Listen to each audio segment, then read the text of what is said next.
लोकसभा चुनाव के बाद महाराष्ट्र में एनडीए और इंडिया गठबंधन के बीच आज एक और बड़ी सियासी जंग होने जा रही है।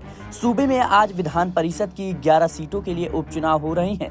इस चुनाव की खास बात यह है कि 11 सीटों के लिए 12 उम्मीदवार चुनावी मैदान में हैं। आज सुबह से शाम 4 बजे तक विधान परिषद के चुनाव के लिए वोटिंग होनी है। इस चुनाव से पहले एक बार फिर महाराष्ट्र में सियासी वॉर शुरू हो गई है। इसी बीच महाराष्ट्र में रिजॉर्ट पॉलिटिक्स भी जोरों पर है। दोनों गठबंधन अपने अपने विधायकों को बचाने की कोशिशों में जुटे हुए हैं।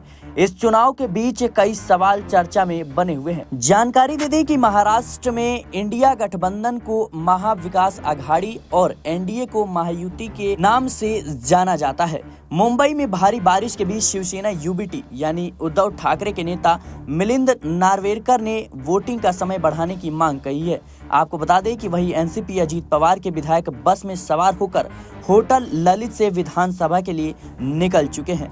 महाराष्ट्र में आज विधान परिषद की 11 सीटों के लिए चुनाव हो रहे हैं, लेकिन इन पर मैदान में उतरने वाले उम्मीदवारों की संख्या 12 है और एक तरफ भारतीय जनता पार्टी के नेतृत्व वाले राष्ट्रीय जनतांत्रिक गठबंधन यानी एनडीए ने 9 प्रत्याशी उतारे हैं, तो वहीं विपक्षी इंडिया गठबंधन की तरफ से 3 उम्मीदवारों को खड़ा किया गया है।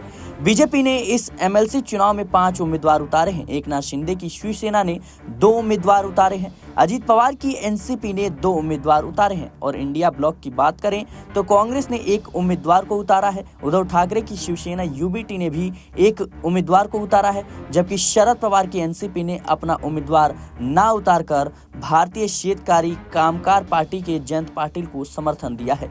विधान परिषद के चुनाव से पहले महाराष्ट्र में रिजॉर्ट पॉलिटिक्स जोरों पर है। दोनों गठबंधनों को यह उम्मीद है कि विधान परिषद के इस चुनाव में क्रॉस वोटिंग का खेला हो सकता है, इसलिए महाराष्ट्र रिजॉर्ट पॉलिटिक्स चल रही है। वहीं विधान परिषद चुनाव में नंबर गेम की बात करें तो कांग्रेस और बीजेपी को छोड़कर किसी भी दल के पास अपने प्रत्याशियों को जिताने के लिए नंबर नहीं है। ऐसे में देखना है कि अजीत पवार से लेकर एकनाथ शिंदे और शरद पवार से लेकर उद्धव ठाकरे तक किसके खेमे में सेंध लगेगी और कौन अपने विधायकों को बचा कर रख पाता है। इस वक्त महाराष्ट्र विधानसभा की मौजूदा स्थिति 274 है और इस लिहाज से एक एमएलसी सीट जीतने के लिए प्रथम वरीयता के आधार पर कम से कम 30 विधायकों का समर्थन अनिवार्य है। फिलहाल के लिए इस रिपोर्ट में इतना ही। देश और दुनिया की तमाम खबरों के लिए बने रहे नेक्स्ट 9 पॉलिटिकल बाइट के साथ।